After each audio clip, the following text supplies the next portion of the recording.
Hello, all you wild wanderers out there in podcast land. Today, as promised, I'm going to be talking about some of the members of the Mustelid family that I haven't talked about yet. Yet, you're wondering, have I talked about other members of the Mustelid family in previous episodes? Well, yes, I have. I just didn't say the word Mustelid before now. Badgers and black-footed ferrets, two of the subjects of episode 55, are members of the Mustelid family. And since there's somewhere in the neighborhood of 70 species of Mustelid, there's a real good chance I'm going to talk about more of them in the future. But today, I want to tell you about some of the more common and arguably one of the most entertaining. If you listened to the last episode, you already know I'm talking about otters. I'm your host, Tim the Nature Nerd O'Hara, and this is the Dispatches from the Forest podcast.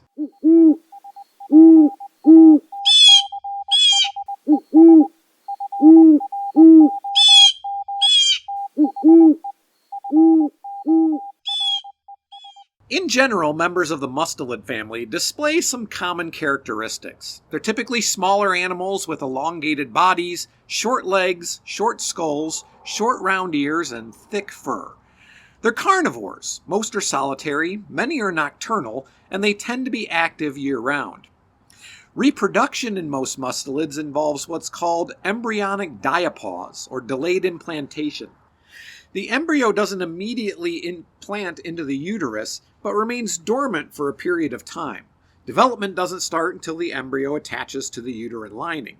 What this means is that the normal gestation period is extended, sometimes up to a year.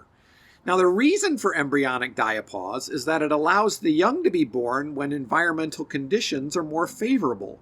Any mother can tell you that growing babies uses up a lot of energy, so it's to the mother's benefit, not to mention the young, to have plentiful food and mild weather when the babies arrive.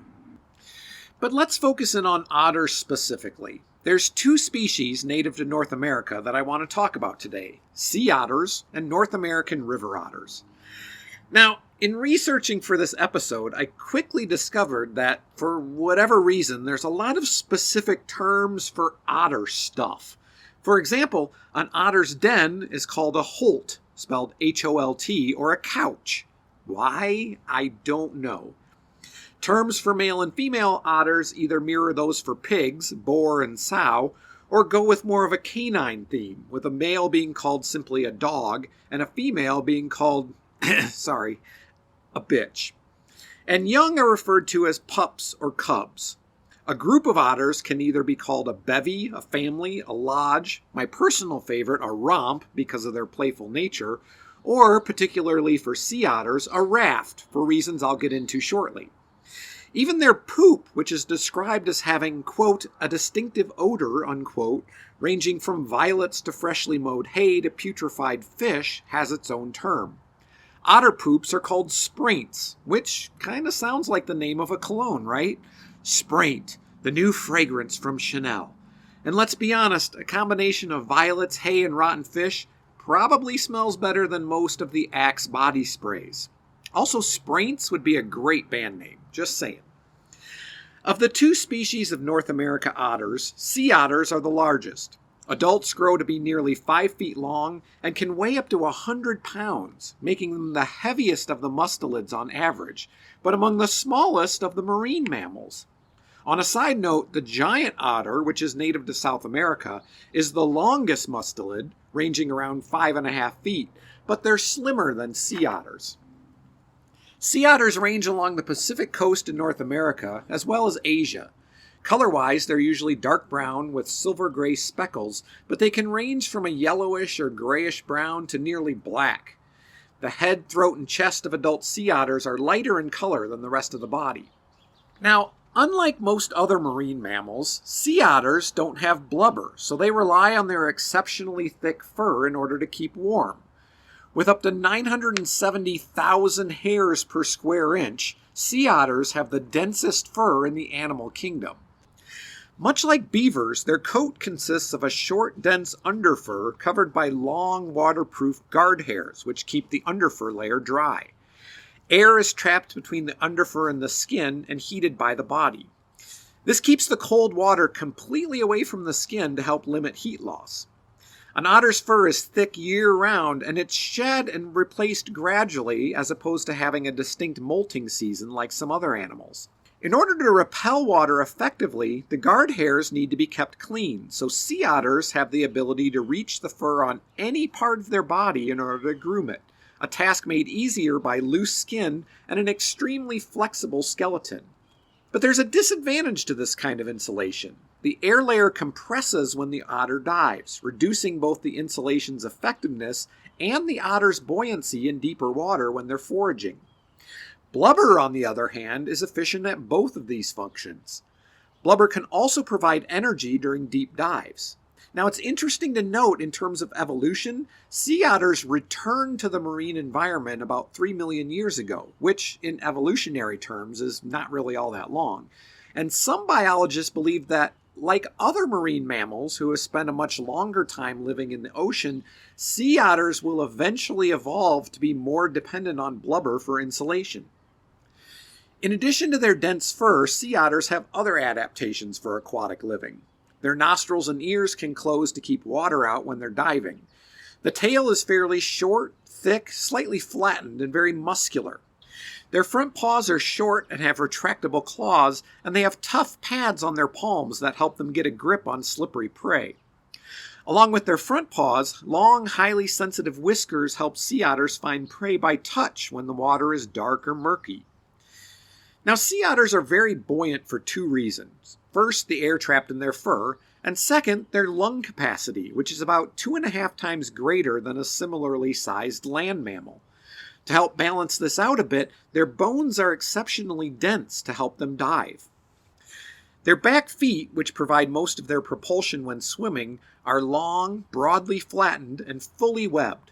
The 5th digit on each back foot is the longest, which is great for swimming even when on your back, but makes walking on land a little bit awkward and difficult. Sea otters walk with a clumsy rolling gait or run in a bounding motion, but in water they're incredibly graceful. Sea otters propel themselves underwater by moving the rear end of their body, including their tail and hind feet, in an up and down motion. By keeping their front legs close to their already streamlined body, they're capable of swimming at speeds up to 5.5 miles an hour underwater. At the surface, sea otters lie on their backs and float, and move by sculling their feet and tail from side to side. When resting, they'll fold all 4 limbs onto their torso to help conserve heat. They even sleep this way, often in groups, holding paws so they don't drift apart. Hence the term raft for a group of sea otters. And yeah, it's adorable. Otters also sometimes float in forests of kelp, and they'll entangle themselves in it to provide anchorage. Rafts of sea otters can number anywhere from 10 individuals up to 1,000. Sea otters hunt in short dives, often to the sea floor. They can hold their breath for up to 5 minutes, but most dives typically last only about a minute and usually not any longer than 4. They're the only marine animal capable of lifting and turning over rocks on the sea floor when foraging, and the only marine animal that catches their prey with their paws and not their mouth.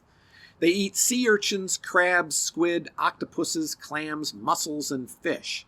Sea otters need to eat between 25 and 40% of their body weight daily just to fuel their metabolism to stay warm. They gorge on more than 100 different prey species. Sea otters are also one of the few mammals that use tools for foraging and feeding. Under each foreleg, sea otters have a loose pouch of skin that extends across their chest. In this pouch, for whatever reason it's usually the left one, they stash collected food to bring to the surface. They'll also put a rock that they'll use to break open shellfish and clams. The sea otter wedges the rock between its chest and armpit and pounds shells against it to crack them open. Sea otters also hammer rocks against abalone shells to pry them off rocks so they can get to the tasty insides. They'll hammer the abalone shell with a rock hammer at a rate of 45 blows in just 15 seconds. Not easy to do underwater, and if you don't believe me, try hammering a nail into a board with 45 strikes in 15 seconds underwater. Abalone can cling to a rock with a force equal to 4,000 times its own body weight, so releasing it usually requires multiple dives. When they eat sea urchins, which are mostly covered in spines, the sea otter bites through the underside where the spines are shortest, then licks the soft contents out of the urchin shell. Now, as you might imagine, sea otters are preyed on by a number of marine animals, including sharks and killer whales. And I just read a story about a killer whale that was found with 5 whole sea otters in its stomach and had choked to death on a 6th one. Sea otters give birth in water, the only otter species that does. 98% of the time, a single pup is born, which weighs between 3 and 5 pounds. The other 2% of the time, twins are born, but when this happens, usually only one survives. Mothers nurture their young while floating on their backs, holding their infants on their chests to nurse them, and they quickly teach them how to swim and hunt. Sea otter milk is rich in fat and more similar to the milk of other marine mammals than it is to the milk of other mustelids. Nursing can last anywhere from 4 months to a year depending on location. Juveniles are typically independent at 6 to 8 months, but mortality rate is high in the first year, and it's estimated that only 25% of pups survive. Pups born to experienced mothers have the best survival rates, but if they can survive the first year, sea otters can live over 20 years in the wild. In a recurring theme for this podcast, sea otters very nearly went extinct thanks to humans. Like beavers, the thick waterproof fur of sea otters was in high demand, so they were hunted extensively. Once estimated to have a population of over 300,000, by the 1900s only 1 to 2,000 remained, and they were fully expected to go extinct. Thankfully, with protection from large-scale hunting, their population has rebounded in about 2/3 of their historic range. Now, the biggest threat to sea otters is oil spills. When their fur is soaked with oil, it loses its ability to retain air, and they can quickly die from hypothermia. Not only that, but exposure to oil when grooming causes kidney, liver, and lung damage. The 1989 Exxon Valdez oil spill killed thousands of sea otters in Prince William Sound, and lingering oil in the area continued to impact sea otters in this area for decades. Sea otters are listed as an endangered species by the IUCN. Okay, now let's turn our attention to the North American river otter. River otters are smaller than their seafaring cousins, 2.5 to 3.5 feet long, with about 1/3 of that being tail, and weighing on average 18 to 25 pounds. While sea otters are marine mammals that can live their entire lives in the water, river otters are semi-aquatic, equally versatile in water and on land. River otters can actually run 15 miles an hour on land. Like other otters, river otters have water-repellent fur to keep them dry and warm, nostrils and ears that close in the water, and long, sensitive whiskers to help them detect prey in the murky water. Nictitating membranes protect their eyes when they're swimming, but make them nearsighted out of the water. Now, despite the name river otter, they're not limited to rivers. River otters can be found in a variety of aquatic habitats, both freshwater and coastal marine, including lakes, rivers, inland wetlands, coastal shorelines, marshes, and estuaries. They're tolerant of a wide range of both temperature and elevation, but since they are semi-aquatic, they are tied to permanent bodies of water. Easy access to a body of water and a steady supply of food are their main requirements. Like their sea otter relatives, river otters have a high metabolism, and they need to eat often. While they're adapted to hunting in water, and fish and crayfish make up a large portion of their diet is highly variable, and they'll eat almost anything they can get a hold of, including frogs, lizards, turtles, mussels, insects, birds, and small mammals. River otters tend to be more nocturnal and hunt individually or in pairs. They swim by propelling themselves with their powerful tails and webbed feet, in addition to flexing their long bodies. River otters can hold their breath for up to 8 minutes, and they remain active all winter long, using holes in the ice to surface and breathe in the colder parts of their range. Now, like I mentioned earlier, a river otter's den is called a holt, and otters don't generally dig their own holt. They rely on burrows created by other animals. Usually the holt will have several tunnels, at least one of which gives direct access to the water. In the early spring, pregnant females find a suitable den where they can give birth. Litter size can be up to 5, but normally ranges between 1 and 3. River otter pups weigh only about 5 ounces at birth. River otter pups are raised by their mother, and she introduces them to the water when they're about 2 months old and their coat has fully grown in. Pups are usually able to fend for themselves by the time autumn rolls around, but they usually stay close to the family until the following spring before venturing out to establish their own home range. Females tend to disperse farther than males, 35 to 55 miles on average versus the males' 20. But river otters aren't territorial, and newly dispersing males frequently join bevies of other males. River otters communicate with whistles, yelps, growls, and screams, as well as touch and body posture. They also scent mark using their scent glands near the base of their tails that produce a strong, musky odor. On a side note, since sea otters live almost exclusively in the water, they don't have these scent glands. But river otters are probably best known for their play. Chasing, wrestling, and sliding down snowy, icy, or even muddy slopes into the water, river otters know how to have a good time. Now, it's not just about having fun, although the fact that adult otters engage in these activities suggests that fun is definitely a component. But this type of play serves to strengthen social bonds and also helps young otters practice valuable hunting and survival skills. The lifespan of a river otter in the wild is just 8 to 9 years, but they can live over 20 years in captivity. Predators of river otters include coyotes, bobcats, alligators, raptors, and other large predators. Now, prior to the arrival of European settlers, river otters were prevalent in aquatic habitats throughout most of the continent. But again, we hear the age-old story. Trapping, loss or degradation of habitats through filling of wetlands, and development of coal, oil, gas, timber, and other industries resulted in local extinctions or at least steep declines in river otter populations in many areas. A study of river otter populations in 1980 determined that they were locally extinct in 11 states and had lost a significant number of their population in 9 others. Now, thankfully, when this study was conducted, conservation efforts had already begun. In the 1970s, many wildlife management agencies developed strategies to restore or enhance river otter populations, including reintroduction projects. Since 1976, over 4,000 otters have been reintroduced in 21 U.S. states. All Canadian provinces, with the exception of Prince Edward Island, and 29 U.S. states now have viable populations of river otters. Now, river otters have made headlines, at least here in the U.S., a couple of times in the last few months, but unfortunately not for living their best lives, but rather because of attacks on humans. And in fact, just a couple of weeks ago, a Florida man was bitten 41 times on his legs, hands, and arms by an otter that was later determined to have rabies. In August of this year, 3 women were attacked by an otter while inner tubing on the Jefferson River in Montana. One of the women was injured seriously enough that she needed to be flown by helicopter to the hospital. In this case, it's assumed that the otter was protecting pups.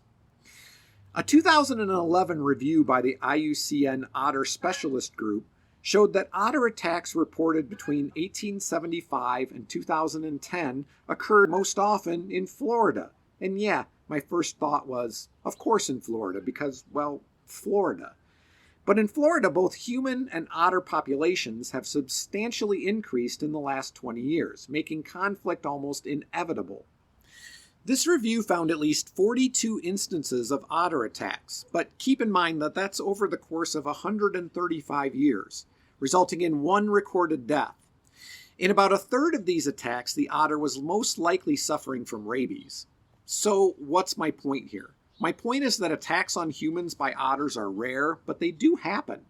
And otters, as cute as they are, can be, well, extraordinarily bitey, inflicting a lot of bites in a short period of time. So again, where am I going with this? Well, in order to reduce the potential for human-otter conflict, we need to make sure that we're giving these mustelids space, both in terms of habitats and also when we encounter them in that habitat. Otherwise, we're going to end up hearing more stories like these. Also, the next time you hear someone vilifying coyotes for being, quote, dangerous, unquote, maybe tell them about river otters, just to take some of the pressure off. Okay, one last otter fun fact, although it's not about sea otters or river otters. For many generations, fishermen in southern Bangladesh have bred smooth-coated otters and used them to chase fish into their nets, a tradition that's passed down from father to son and is still practiced in some communities. And on that note, I'll bring this utterly amazing episode to a close. Oh, come on, I needed to work at least one otter pun into the episode. Thanks for listening. Be sure to click on those buttons that say like and follow or subscribe. Leave me a comment too if you're feeling spunky. I promise it's free. Some other ways you can support the podcast: tell your friends and family to listen too. What's that? All your friends and family already listen? That's great. In that case, check out our Patreon page and become a patron. Subscriptions start at a measly $5 a month, and after 3 months you get some really cool merchandise. You can find all the information at patreon.com/dispatches from the forest. If you'd like to make a one-time donation, you can do it through PayPal. dispatchesfromtheforest@gmail.com is my PayPal address, and also how to contact me if you have questions, comments, or suggestions for future episodes. You can also check out our merch store at cafepress.com/dispatches from the forest and get some Dispatches from the Forest merchandise. Lots of options there. I feel confident you're going to find something you like.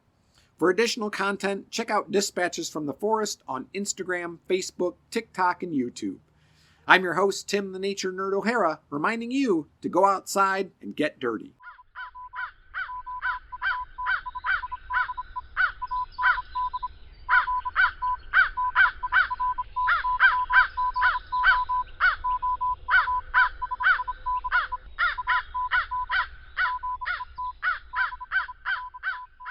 The Dispatches from the Forest podcast is a production of Dispatches from the Forest and may not be used or rebroadcast whole or in part without express written permission. Do not make me unleash the rabid otters.